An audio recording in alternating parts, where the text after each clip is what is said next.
Assalamualaikum warahmatullahi wabarakatuh. Perkenalkan, saya Muhammad Zulfadli dengan NIM 123101399. Saya dari kelas 1 EPGMI. Dengan alasan saya membuat video ini untuk mengerjakan tugas UTS mata kuliah Sejarah Peradaban Islam. Nah, saya di sini akan membahas salah satu kota, yaitu kota Kolkata, yang biasa disebut oleh orang Inggris Kalikata. Nah, nama Kalikata disebutkan dalam daftar sewa Kaisar Mughal Akbar, pemerintahan dari tahun 1556 sampai 1605, dan juga dalam Manasa Mangal karya penyair Bengali Bipradas 1495. Sejarah Kolkata sebagai permukiman Inggris yang dikenal oleh Inggris sebagai Kalkuta. Nah, dimulai dari pendirian pos perdagangan di sana. Job Charnock sebagai agen Inggris perusahaan India Timur. Pada tahun 1690, Charnock sebelumnya pernah berselisih dengan pejabat kekaisaran Mughal di pelabuhan Sungai Hooghly, dan akhirnya Charnock terpaksa pergi.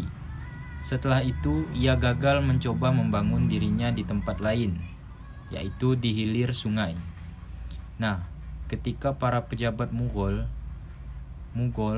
karena tidak ingin kehilangan apa yang mereka peroleh dari perdagangan perusahaan Inggris, lalu mengizinkan Charnock kembali lagi dan memilih Kalkuta sebagai pusat operasinya. Nah, lokasi tersebut tampaknya dipilih dengan cermat karena dilindungi oleh Sungai Hooghly di barat, sungai kecil di utara, dan Danau Garam di timur. Nah, pemukiman saingan Belanda, Prancis, dan Eropa lainnya terletak lebih tinggi di tepi sungai, sehingga akses dari laut tidak terancam seperti yang terjadi di pelabuhan Hooghly. Nah, sungai saat ini juga lebar dan dalam. Satu-satunya kelemahannya adalah rawa-rawa di sebelah timur dan rawa-rawa di kawasan tersebut, membuat tempat tersebut tidak sehat. Nah, selain itu, sebelum kedatangan Inggris, 3 desa setempat, yaitu Sultanati, Kalikata, dan Gobindapore, yang kemudian menjadi bagian Kalkuta, telah dipilih sebagai menetap para pedagang India yang berimigrasi. Nah, pedagang India yang berimigrasi dari pelabuhan Satgaon yang tertimbun lumpur lebih jauh ke hulu. Nah, kehadiran para pedagang ini mungkin sampai batas tertentu bertanggung jawab atas pilihan situs tersebut oleh Charnock. Pada tahun 1696,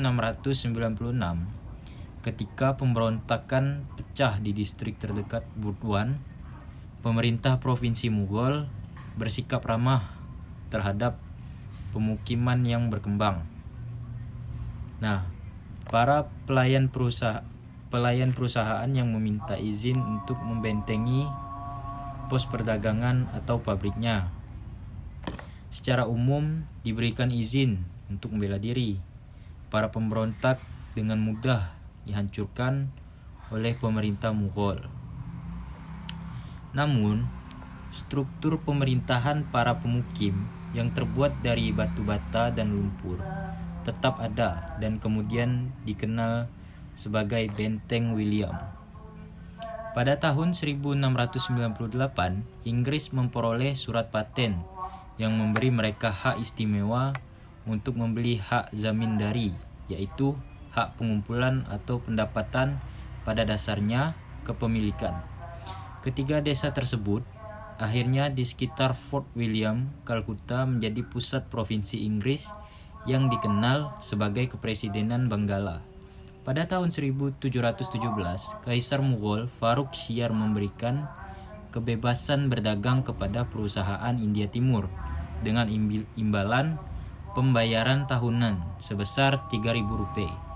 Pengaturan ini memberikan dorongan besar bagi pertumbuhan Kalkuta. Sejumlah besar pedagang India berbondong-bondong datang ke kota. Para pegawai perusahaan di bawah bendera perusahaan menjalankan perdagangan swasta bebas bea. Ketika suku Maratha dari barat daya mulai menyerang Mughal di distrik barat Benggala pada tahun 1742, Inggris memperoleh izin dari Al-Fardi Khan Nawab, yaitu penguasa Benggala, untuk menggali kubu di bagian utara dan timur kota. Membentuk parit di sisi daratan. Ini kemudian dikenal sebagai Parit Maratha. Meskipun sebelum selesai dibangun, di ujung selatan pemukiman ini menandai batas timur kota. Pada tahun 1756, penerus Nawab Siraj al-Daulah merebut benteng dan menjarah kota. Sejumlah orang Eropa dipenjarakan. Sebuah penjara kecil yang dikenal sebagai Lubang Hitam Kalkuta. Banyak yang meninggal pada tragedi ini. Kalkuta direbut kembali pada bulan Januari 1757 oleh Robert Clive, salah satu pendiri kekuasaan Inggris di India, dan oleh Laksamana Inggris Charles Watson.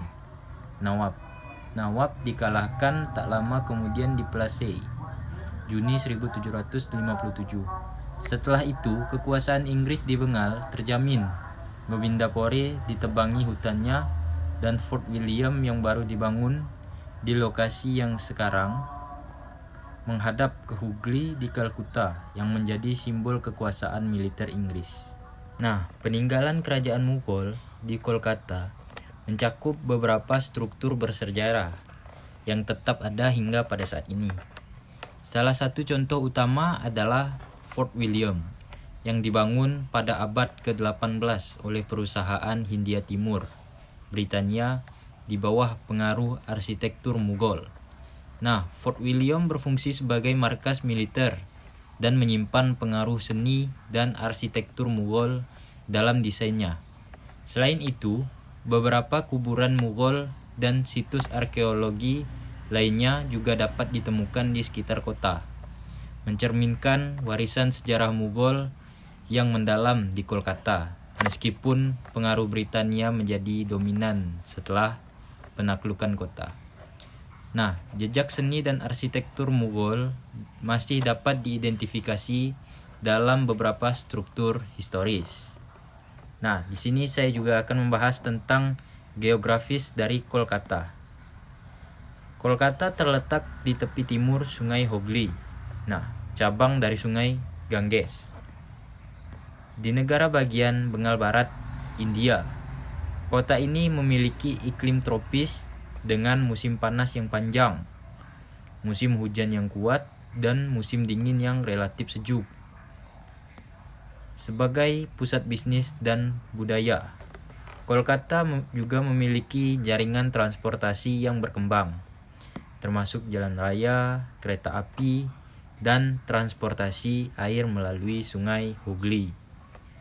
Kolkata juga dikenal karena warisan arsitekturnya yang kaya dengan berbagai gaya bangunan yang mencerminkan sejarah kolonial dan pengaruh budaya yang beragam. Daerah-daerah seperti Howring, Park Street, dan Howrah Bridge adalah pusat kegiatan komersial dan budaya di kota ini.